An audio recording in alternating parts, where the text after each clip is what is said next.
So here is what I do. Together we focus on 5 areas of health: breathing, sleeping, diet, exercise, and the state of mind.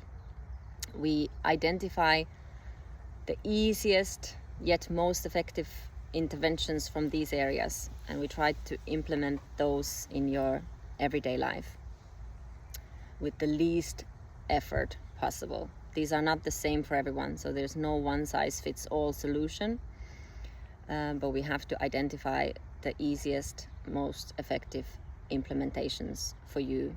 Sometimes we have to get to know ourselves a little bit before we know what works for us. For example, it took me a couple of decades to realize that I cannot drink caffeine after 11 o'clock in the morning, otherwise I do struggle to fall asleep at night. Yet some people can have an espresso late at night and then go directly to sleep.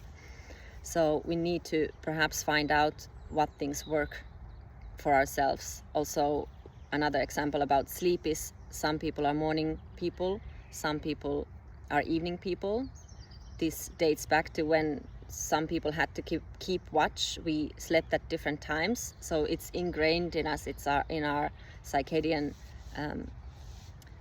rhythm. We hopefully don't have to fight against that, but we first have to identify whether we should sleep early in the evening or somewhat later.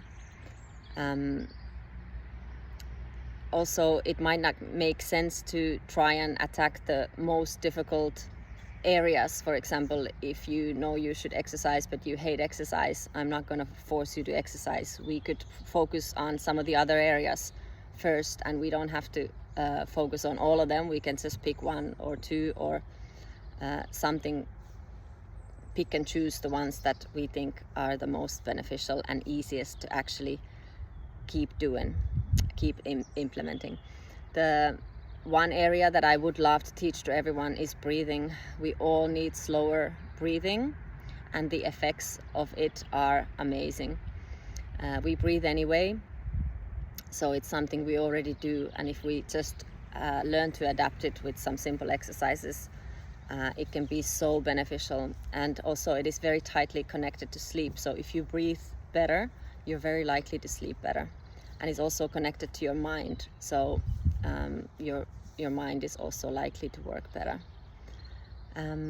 So yes, I would love to be able to help you out. If this makes sense, please get in touch.